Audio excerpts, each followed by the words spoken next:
శ్రీ సమ్మక్క సారలమ్మ మహాశక్తి జ్యోతిష్యాలయం మహాశక్తి పీఠం.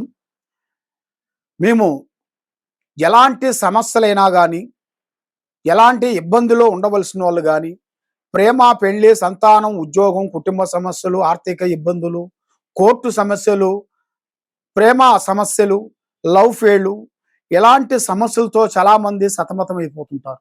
భూమి సమస్యలు కానీ, ఇల్లు సమస్యలు కానీ, కోర్టు సమస్యలు కానీ, ఆర్థిక ఇబ్బందులు కానీ, ఇలాంటి సమస్యలతో మీరు సతమతం అవుతున్నారా? తప్పకుండా ఈ కింద ఉండాల్సిన నెంబర్కి మాకు సంప్రదించండి. 9399922254. ఓం నమ శివాయ నమ. కుంభరాశి ఫలితాలు.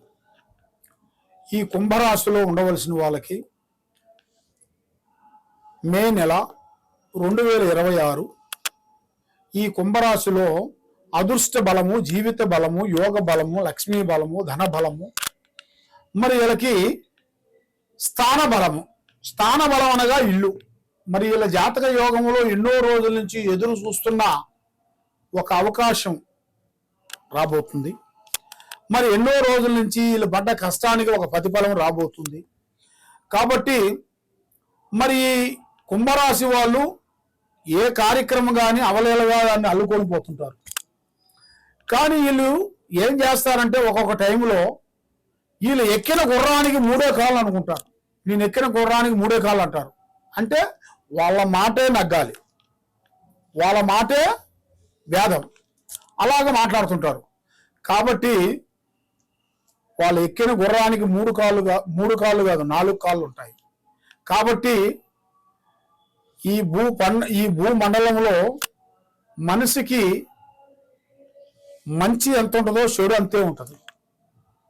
మరి ఏ కార్యక్రమానికి వెళ్ళినా, ఎక్కడ పోయినా కూడా మనకు వచ్చే మంచి పేరు ఏమిటంటే మన తల్లిదండ్రుల నుంచి వచ్చేది ఫస్ట్. కానీ దాన్ని ఎవరు గ్రహించరు. మీ నాన్నగారు కొడుకు అనేది అంటారు, కానీ మీ నాన్నగారు సంపాదించింది నీకు ఇచ్చారని అనరుగా.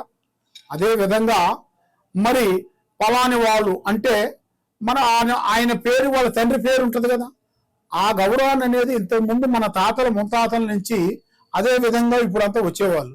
ఈ రోజుల్లో అలా కాదు కదా. ఎవరు బతికితే వాడే రాజా, వాడు ఏ విధంగా సంపాదించాడని కాదు.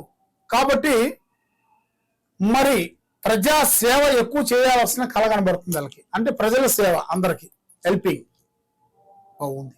మరి వీళ్ళకి స్త్రీ నుంచి మంచి యోగం రాబోతుంది, అదృష్ట యోగం రాబోతుంది. భార్య నుంచి కానీ, ఒక స్త్రీ నుంచి కానీ వీళ్ళు ఊహించని జాతకం అనేది ఒకటి రాబోతుంది. మరి విద్యా రంగంలో చూసుకుంటే మంచి చదువు, మంచి విద్య, ఆలోచన విధానము చాలా బాగుంది. కానీ వీళ్ళకి సంతాన భాగ్యంలో కొంచెం వీళ్ళకి ఇబ్బందిగా కనబడుతుంది. మరి వీళ్ళు కళ్యాణం చేసుకొని 6, 7, 8 సంవత్సరాలు దాకా 7 సంవత్సరాల దాకా వీళ్ళు ఎదురు చూస్తున్న సంతానము లేటు అయిన దానివల్ల వీళ్ళు ఎన్నో పూజలు చేసి ఎన్నెన్నో ప్రార్థనలు చేసిన సంతానం రాకోకుండా బాధపడుతుంటారు. మరి అది ఎందువల్ల స్వామి, ఎందువల్ల ఇలా అవుతుంది? మరి వాళ్ళు ఏ పని చేసినా ముందుకు రావటం లేదు, ఏ బిగినింగ్ చేసినా కలిసి రావటం లేదు, ఎందువల్ల అవుతుందా అని చాలా మందికి చాలా సందేహాలు ఉన్నాయి. ఇది నేరుగా వీళ్ళ మీద ఉండాల్సిన కాలసర్ప దోషం. సమస్త మొత్తానికి ఈ కాలసర్ప దోషం వలన కొన్ని పనులు బ్రేక్ అయిపోతాయి. అది ఎన్ని రోజులైనా సరే ఎదగవు, అలాగే ఉంటుంది. ముందుకు పోదు, వెనక్కి పోదు. దానివల్ల వీళ్ళు ఎన్నో విధానాలుగా మానసికమైన బాధపడి, మానసికమైన ఒత్తిడి పడి, అరే మా జీవితం అయిపోయిందా, మాకు సంతానం లేదా, మా జీవితం ఇంతేనా అన్నట్టుగా ఎన్నో విధానాలుగా వీళ్ళకన్నా వెనక్కి పెళ్లి చేసుకున్న వాళ్ళు కూడా సంతానం వచ్చుకొని హ్యాపీగా బతుకుతుంటారు. మరి వీళ్ళు ఏది చేసినా కూడా వీళ్ళకి ముందుకు రాకోకుండా అయిపోతుంటది.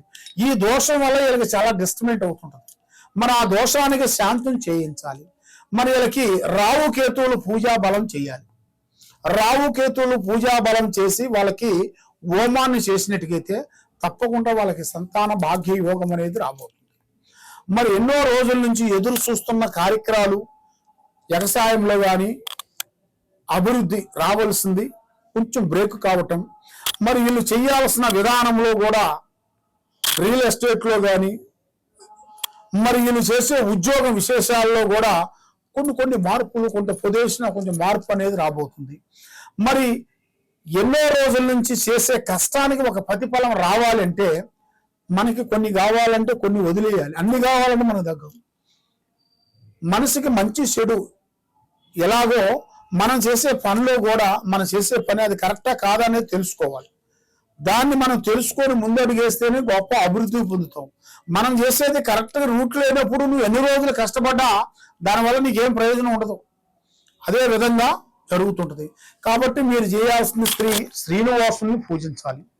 ఆ శ్రీనివాస దయ వల్ల మీకు అష్టకష్ట దరిద్ర దోష నివారణ అనేది పటాపంచలైపోతాయి. మీరు అనుకున్నట్టుగా ముందుకు వస్తుంది.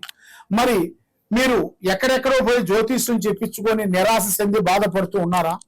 మరి తప్పకుండా మీకు ఎలాంటి సమస్య ఉన్నా కూడా మీ పేరుని బట్టి, మీ యోగాన్ని బట్టి, మీ జాతక చక్రాన్ని బట్టి, మీ ఇంట్లో ఏముంది, మీ పిల్లల మీద ఏముంది, మరి మీరు ఏం చేస్తే అభివృద్ధిగా పొందుతారనేది మీ గురించి చూసి జాతక చక్ర కుండలు వేసి చూసి చెప్పగలుగుతాం. సర్వే జనా సుఖినో భవంతు. ఓం నమః శివాయ నమః.